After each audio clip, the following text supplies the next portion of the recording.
Stoicism teaches that a wise person, a good person, a philosopher, lives in harmony with nature.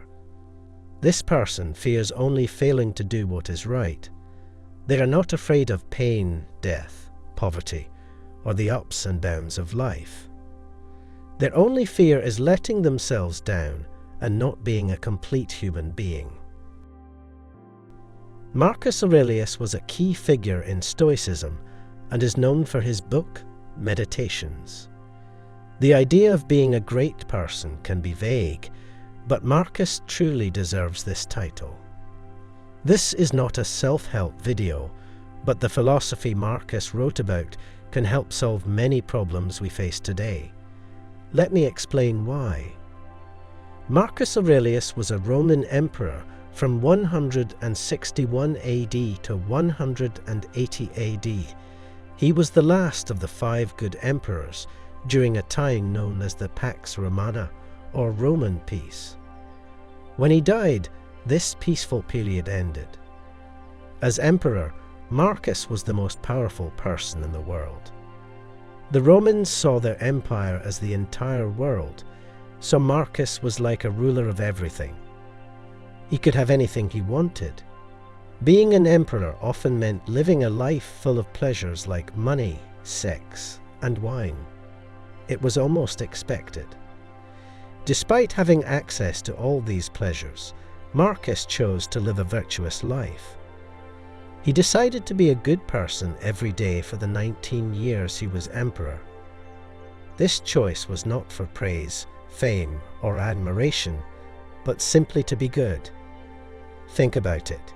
He had every temptation at his fingertips, but he still chose virtue. This is impressive.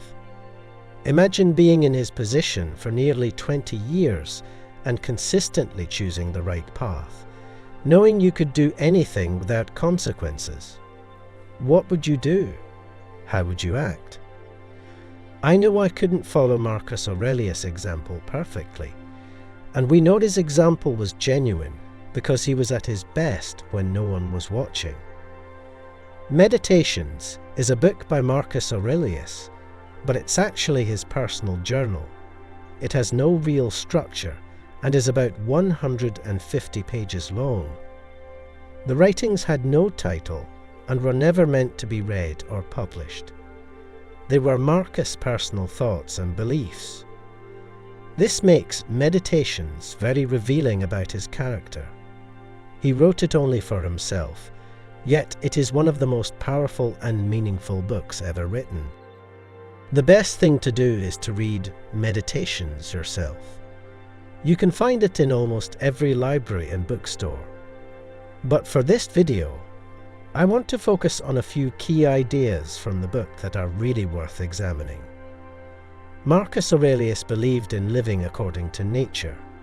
By nature, he meant not just plants and animals, but also the natural order of the universe.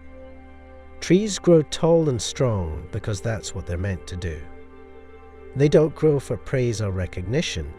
They grow because it's their purpose.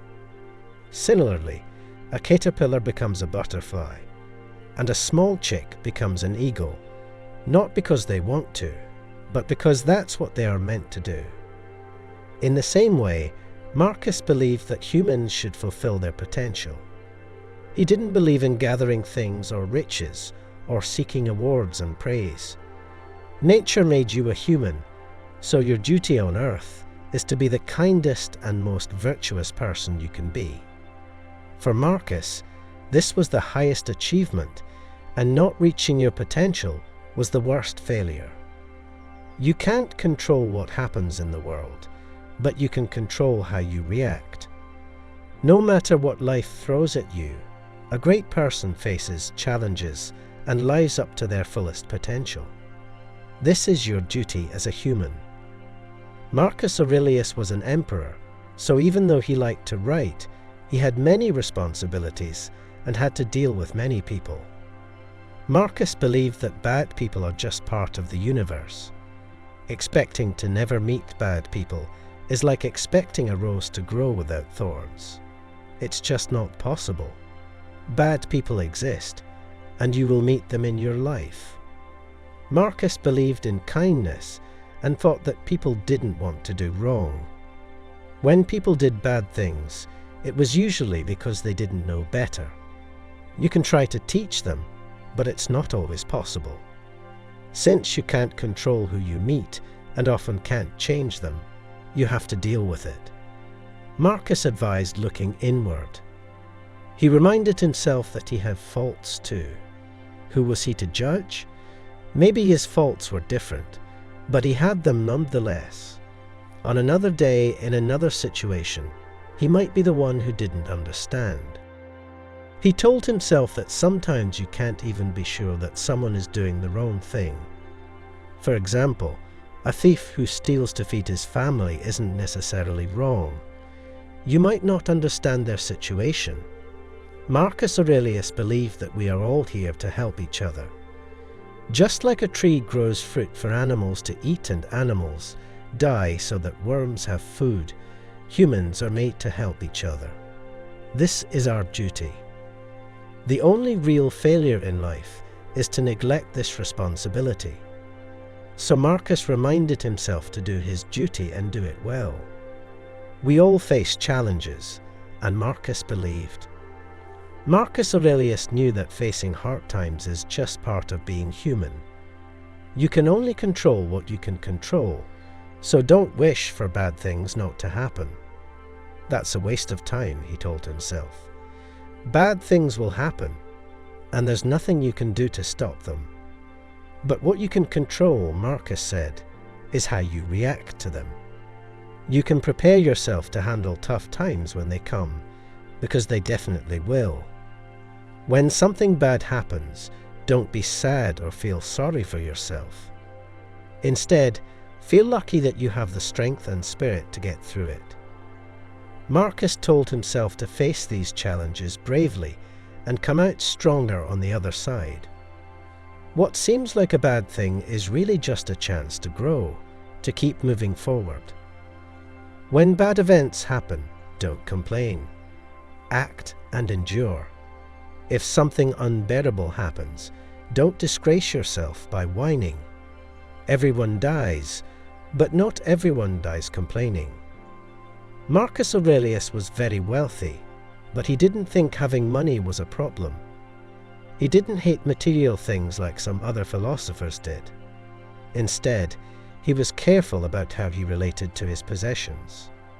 Marcus could have had anything he wanted: money, houses, art, wine. But he chose not to. He told himself not to dream of physical things because they are meaningless. They don't help you reach your potential, only you can do that. Value what you have, but don't value it so much that you'd be miserable if you lost it. They're nice, but they don't really matter. They don't make you a better person. Marcus Aurelius thought a lot about death. He believed that death is coming whether you like it or not, so don't waste time fearing it. Just like nature made us to be good and help each other, it also made us to die.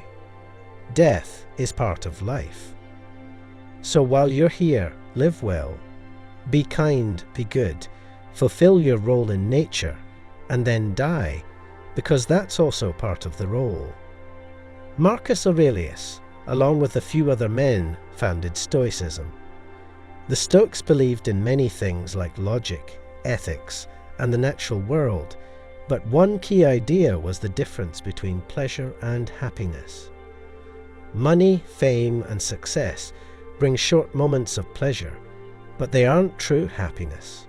Happiness is more lasting and comes from within.